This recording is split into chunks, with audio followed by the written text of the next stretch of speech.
Over the past 7 or 8 years, I've been in dozens, if not hundreds, of different classrooms at this point, and I've had the privilege to see a lot of different teachers teach. And what I've noticed is that there are some classroom management strategies that work really well for some teachers and not others. Well, the more I started to pay attention to this over the years, the more I started to notice a pattern. And I started to discover different classroom management styles and different kinds of teachers when it came to managing their classroom. Once I figured out my classroom management style, things really started to change for me. I was able to use strategies that worked for me and let go of the strategies that mainstream media told me was important to use without feeling guilty about it. I didn't feel guilty for the strategies that I used because I knew they were aligned to me, and I didn't feel guilty for the ones that I wasn't using because, again, I knew what worked best for me. So today we're going to take a quiz to discover what your unique classroom management style is. And at the end, I'm going to share your results. So make sure to stay tuned to the very end because you won't want to miss this. So with that being said, let's dive in.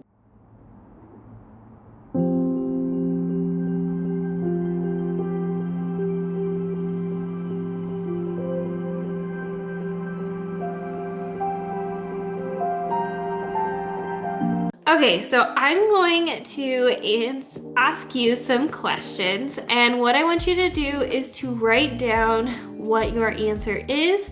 There's going to be 5 choices: A, B, C, D, or E. So make sure that you are paying attention and that you are counting up how many you get of each letter, because depending how your answer goes is what your results will be at the end of the quiz. So let's dive in. Question number 1. When your classroom gets loud and off task, your first instinct is to A, revisit the procedure and remind students of expectations. B, talk to the group about how we're all feeling today. C, rethink my strategy or lay out what system isn't working. D, take a breath, stay calm, and quietly reset the energy. Or E, turn the behavior into a game or activity to re-engage them. Question number 2, and feel free wherever you're tuning in from to pause as you listen or to rewind and go back to re-listen to the questions.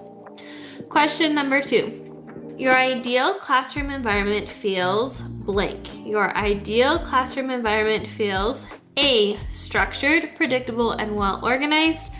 B, warm, welcoming, and built on mutual respect. C, intentional, optimized, and efficient. D, calm, peaceful, and grounded. Or E, fun, expressive, and full of creativity. Question number 3, your biggest classroom management strength is A, creating routines that run like clockwork. B, building strong relationships with students. C, designing proactive systems that solve problems. D, staying calm and consistent no matter what. E, making learning fun and keeping kids engaged. Question number 4. When it comes to rules and expectations, you A, post them clearly and refer to them often. B, talk them over with students and co-create them.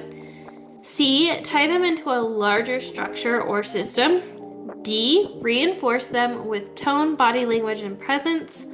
Or E, find ways to move them to make them interactive or memorable. Question number 5, and this is your last question. On Sunday night, you are most likely to A, lay out your Monday procedures and routines. B, journaling about your students and checking in on their needs. C, reviewing classroom systems and tweaking what's not working. D, visualizing a smooth day and setting intentions. Or E, planning a fun kickoff activity or classroom theme. So, now that you've taken the quiz, I hope that you are honest, because there's no real right, wrong, or answer here. It's just figuring out more about yourself. So now that we've taken the 5-question quiz, and if you missed any questions, feel free to go back and re-listen. go ahead and count up how many A's, B's, C's, D's, and E's you've got. What you might find is there might be two that are pretty close together. I personally am a tie between two different ones, so make sure to listen to both of them and choose whichever one feels most aligned with you. This is just a guide. This is not set in stone by any means, and you might find that you're just a combination of a few of these. I know I personally am. But take some time to collect and figure out which one you had the most answers, A, B's, C's, D's, or E's. And I'm gonna go ahead and dive into the results. So if you answered mostly A's, that means you are the routine queen or king. You thrive on structure and systems. Your classroom runs like a well-oiled machine because you teach expectations clearly and consistently. Predictability is your superpower. You love having things, routines in place and having things in the same in a system, and your students feel safe and confident because of it. They know what to expect, they know where the boundaries are, and in fact, they might start to notice if things kind of go off path a little bit, and they are open and safe and they feel great about being in your classroom because of that predictability you create for them. So your biggest strength as a routine queen or king is having routine building. You're great at building routines, you're great at building expectations and getting into a rhythm in the school day. Watch out for flexibility when things shift unexpectedly. Things like assemblies, last minute meetings, last minute observations can really throw off your flow in the classroom. So make sure to remind yourself to be flexible around these times and to really demonstrate that and be the model of that to your students, because oftentimes when you are so great at setting routines, your kids will pick up on that and they will be expectant of that routine and they might feel off if that routine is thrown off. So make sure to model a little bit of flexibility when something unexpectedly occurs so your students will follow suit. Here are some toolkit match or some procedures or some strategies I recommend you put in your toolkit for classroom management. Procedure slides. I have a ton of classroom procedure slides in my TPT store. I'll make sure to link them down below. Even if you want to look at those and how I personally run my classroom with my procedures as just an example of what it could look like, definitely go check those out. I personally am actually a routine queen. That's one of the things I resonate with. So I can relate to this. So procedure slides are really going to help you because they create a system. They create a routine where students know the expectations and they can run automatically without you. And so having things like procedure slides where the expectation is set, the standard is set, and your students automatically meet that requirement is really going to help them. The second thing is visual schedules. Having things where your students know what comes first and then next and then until it becomes a routine is really going to help them go throughout your day and go throughout the process. And first week plans. Make sure you are really making intentional first week plans on setting those expectations, those structures, those routines, those procedures in place, because being really intentional with your classroom management and going through the expectations the first couple weeks is really going to help you set a routine that you can use throughout the rest of the year. If you got mostly B's, you are going to be the relationship builder. So for you, everything starts with connection. You can be seen talking to your students in the hallway or during lunch, and you're really good at being that role model for students and just building that connection with them. You believe behavior is communication, and you invest deeply in knowing your students. When a student is disruptive, you can see past the disruptive behavior and not take it just as base value, but know that there's a deeper meaning behind why students are behaving the way they are. So for you, you're driven to find the root cause of behaviors and what's really going on below the surface so you can really help that student and connect with them in a personal level. You create a space where students feel seen, heard, and respected, which is absolutely amazing. So your biggest strength is building rapport and emotional safety for your students. You are the go-to teacher. If If students have a problem at home or something going on, you are the first person they think of. They have an easier time opening up to you. They really come back. Some of your students might come back to visit you. This is all the strengths of being a relationship builder. Things to watch out for is setting firm boundaries when needed. When you are building such close relationships with your students, it's easy to kind of gray some areas. So being super intentional with setting those emotional boundaries on what's okay and what's not is really going to be important as you go into this year, so that you're not finding yourself in sticky situations where maybe the lines have been crossed a little bit, or you're just emotionally giving to your students a lot to the point where at the end of the day, you're just a little bit exhausted because you're showing up for them and being that strong relationship or that strong mentor in their life. And don't worry, setting boundaries is good. If anything, you're showing your kids how to set good boundaries for them and their lives too when you do it. So don't feel guilty about it. Things to watch out for: setting firm boundaries when needed. And we talked about that. So now let's talk about toolkit match. So what are some things you can use in your classroom, some classroom management strategies I would recommend you look into? So the first thing is class meetings. Class meetings really helps build that strong relationship with your students, with each other, and with you. And having that community circle or that classroom meeting in the beginning is really going to help you build those connections, like I said, not only from teacher to student, but student to student, which is something you're probably a very big advocate for. Having reflection tools, having your students reflect on the choices they make, and then also connection and check-ins, checking in with your students at the door, having them have an opportunity to check in with you throughout the day. All of these are going to be really important for you when you're moving forward with classroom management. And it's really going to help you rely heavily on those relationships and build those relationships so it can be the foundation of your classroom management moving forward. If you answered mostly C's, then you are the strategy slayer. So if you are the strategy slayer, honestly, I can relate. You see classroom management as a puzzle to solve, and you love optimizing it. You're constantly thinking of ways to tweak it and make it better, and you're thinking about how systems, tools, and classroom design can support behavior and learning.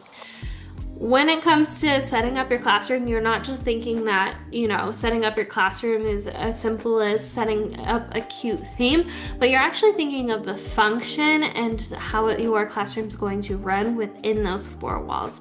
You're thinking of the functionality and how to get your students to help run the classroom without you. So you love optimizing, you're constantly tweaking, you're constantly looking for new ways to improve and make it just a little bit easier and to run a little bit more smoothly. And classroom design, and you can support, so you're constantly thinking about systems, tools, and classroom design and how they can support behavior and learning. So your strength is strategic systems, things like having music so your students can transition, using classroom jobs so your students run the classroom without you. Things like that are heavily prevalent in your classroom, and if they're not, then you might be kind of just naturally drawn to incorporate those into your classroom, and you're going to find them work really well with your particular teaching style. So things to watch out for is overthinking or constantly tweaking. If you don't give your ideas a long enough time to really see if they work, you can easily dismiss them as not working, or you can kind of just get in this mind space where it's never good enough. And so you kind of need to move from this space of inspiration instead of desperation. By that I mean, instead of feeling like I need to get better at classroom management, my classroom management is horrible, I need to get better, I should be tweaking this, when you fill your head and your emotion and your energy with the shoulds, then it's going to feel very draining. Whereas if you go from the mindset of, you know what, my classroom management is already really good, but I'm going to continue tweaking and getting better. And I'm only going to really go for the strategies that light me up or get me excited, or, ooh, wouldn't that be cool? Or, ooh, that would be fun. I'm going to try that for a little bit and see if it works. And if it doesn't work, then that doesn't have any reflection on who I am or my worth as a teacher. It just means that strategy isn't going to work in my classroom, and that's okay. There's plenty of strategies out there. So making sure to have that mindset shift, you could tell like I'm speaking from personal experience here, of remembering that your worth isn't tied to whether or not the strategies and the systems you create. As a teacher, they're not tied at all. If anything, you're just getting better. You're already doing great. You're just tweaking and improving and making it better. And every year, it's kind of like a fresh start of like finding new things that might really work for you. So with that being said, like I said, make sure you're not overthinking or constantly tweaking to the point of exhaustion. Know that you're doing enough and your classroom management is enough. It's okay to tweak and improve as you feel inspired. Okay, so toolkits for you, toolkit match. Strategies I would recommend for you to try out are classroom jobs or job charts, seating plans, classroom systems planner. So things like having classroom jobs where your students are running the classroom for you is really going to be great here. Having transitions with music is going to be another great thing. Seating plans, so having seating charts or systems like that. And then a classroom systems planner, kind of just like a big planner of how you want your classroom to run. Stuff like that, and having that planned out is probably something that's going to be really exciting for you to do, because I'm guessing you're really into planning, so that might be something to check out. Now let's talk about mostly D's. If you answered mostly D's, then you are the calm anchor. So let's talk about what that means. So if you are the calm anchor, that means your energy sets the tone. You don't need to raise your voice. Your very calm presence speaks volumes. You might even be soft-spoken, a little more reserved, or a little more quiet. And you might have had teachers in the past tell you that could be a negative thing, but you actually use it to your advantage.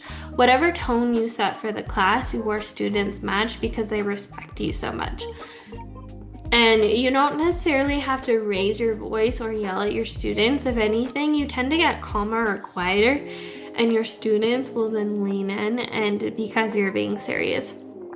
So students feel safe with you and regulated around you because you lead by example. You are showing them what it's like to move throughout your day in a calm, regulated state, and you're not afraid to model what it looks like when you go from a dysregulated state to a regulated state.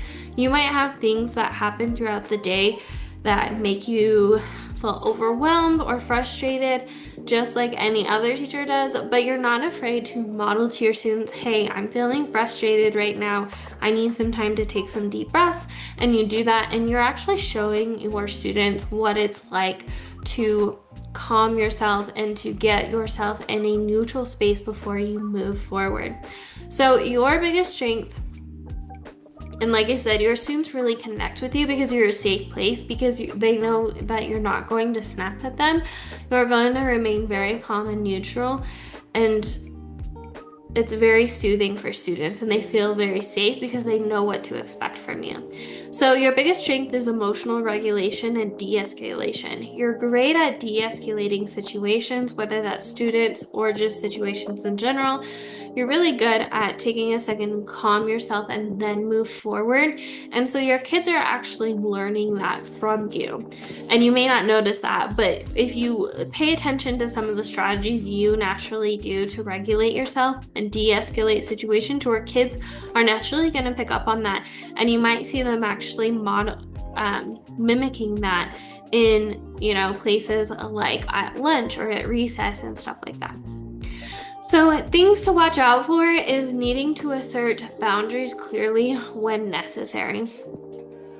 It's easy when you come forward with this calm, neutral energy for people to assume that they can walk all over you or that you're going to be a pushover, but that's not the case. So you have a great way of being able to set boundaries that are healthy for you and for your students. And I know as teachers, it can be hard for us to set boundaries because we feel guilty.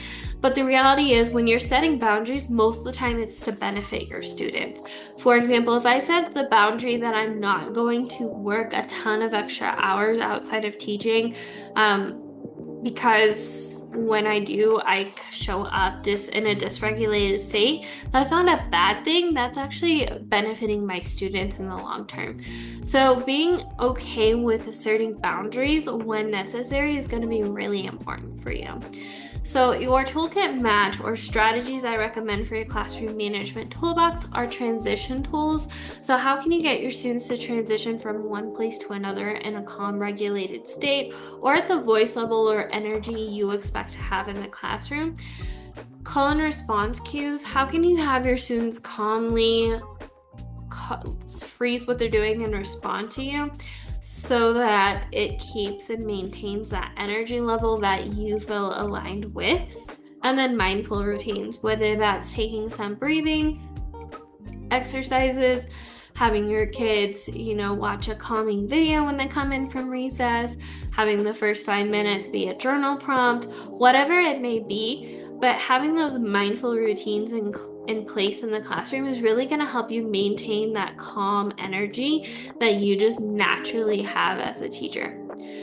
So the next one, if you answered mostly ease, then you are the creative connector. So what that means is you're expressive, you're playful, and you're full of ideas. You love looking at what others are doing, taking it, tweaking it, and making it your own. Your classroom feels like an adventure. It's definitely not a whole group, everyone sits and you lecture the whole time. There's a lot of movement. There's a lot of play when it comes to education in your classroom, and students stay engaged because of it and because of your creativity. You kind of get a little bit bored when things feel very mundane or too consistent. So you like to mix things up, and because of that, your kids love learning and they love coming to your class because they love not knowing what's going to come next and seeing different ways that you're going to make this lesson or that day come to life. You love using things like themes, games, or storytelling to manage behavior. A lot of hands-on, manipulative, whole brain, whole learning, just different modes of learning, not just the traditional sit down and lecture. And you can apply that to actually how you manage your classroom as well. So your biggest strength is going to be student engagement. Because you're really good at going from one thing to another, you're often really quick with your pacing and teaching. When you are constantly turning things into a game or fun, adventure, stuff like that, students are naturally drawn to lean in, and you won't have as many disruptive behaviors occurring because of lack of engagement. That's not typically the struggles you are most likely going to have. Things to watch out for are creating consistent routines to back up the fun. There comes a point, and we're all different, and this is something I recommend that you learn and kind of just play with a little bit. Invite yourself to kind of step back and kind of figure out where that line is for you between having playfulness and consistency in the classroom. You might find that if you go too creative and too chaotic and too sporadic, your kids have a hard time regulating and knowing what to expect, and they might become a little dysregulated.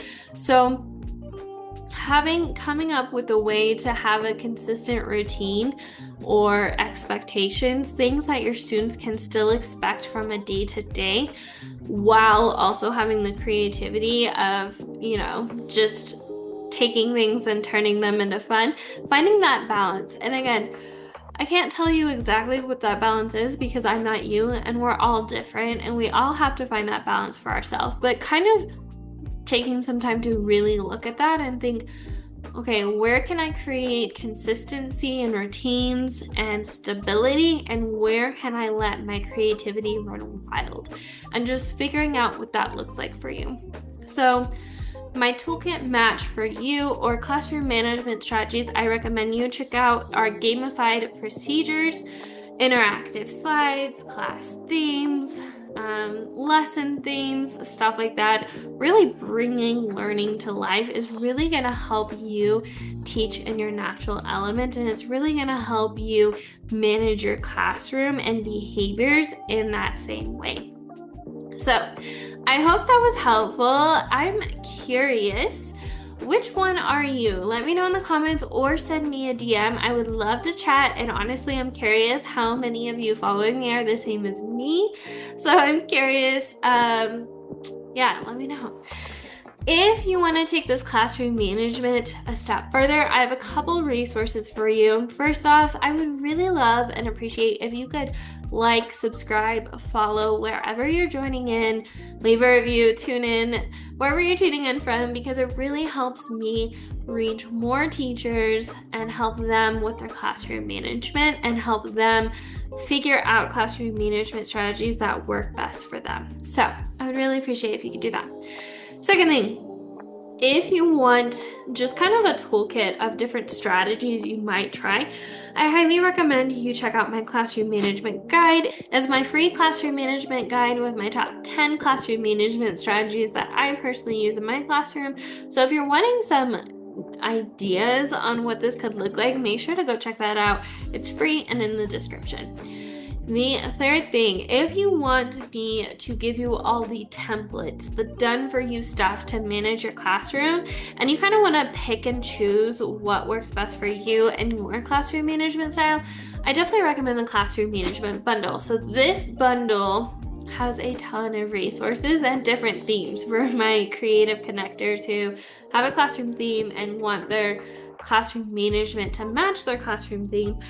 I definitely recommend checking that out. Things like classroom procedure slides, classroom jobs, all of it I have in that bundle.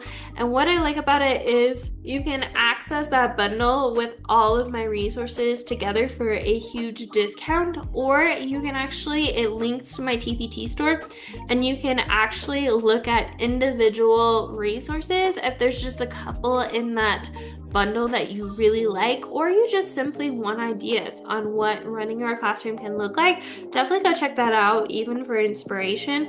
If you're kind of wanting to know what, in a practical sense, some of these strategies I gave you and some of these resources I gave you, what that could look like in your classroom. The final thing I have for you is if you want me to walk you through some of the systems that you might incorporate into your classroom, I definitely recommend checking out the Present Teacher Circle. The Present Teacher Circle is my program for new and first year teachers to help them automate their classroom. But we start with classroom management, including there's 2 modules on classroom management, and there's even a 15-day challenge, classroom management challenge, on where every day I give you a different prompt on a classroom management strategy you can incorporate, or a piece of your classroom management you might look at. And then I also give you a common scenario where a student is being disruptive, how I would personally handle it. So it's kind of like a behind the scenes look of me teaching without you actually seeing my kids' faces and seeing how I would go about handling things, some common scenarios in the classroom. So that's only the first step. We then go through different systems as well. So that's just the first piece. So there's classroom management, there's planning, grading, family communication, everything you're gonna need to make those first few years of teaching easy and effortless, and to a point where you don't have to stay late.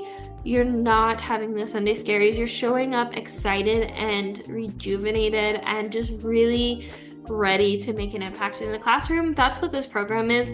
Like I said, the first part, we focus heavily on classroom management. So if you're wanting the strategies, the practical, the templates, all of it, I definitely recommend starting there. But the beauty of it is you can choose any of the paths you want and you can focus on any of it. So let's say you want to start on classroom management, but then you really are struggling with planning or grading, you can jump to those sections and really start diving into that as well. So that's why I love this program so much, is because it's very much a choose your own adventure, and I really give you strategies and you ideas on that, and I invite you to tweak them throughout the process, to that way your first few years are just way easier, especially compared to what mine were, and not as difficult as they need to be. So that wraps up everything. Honestly, I had a lot of fun recording this week's content. This was a lot of fun. Let me know if you want me to do more stuff on classroom management styles or teaching styles, because I always loved those personality quizzes growing up, and this has just been a lot of fun. Also, you might have noticed that the background has changed. We're actually renovating our house right now, so you're in my living room, and I actually kind of like it. So anyways, thank you so much for joining me. As always, remember, we are stronger together, and I'll see you in the next one, Teacher Bestie. Bye!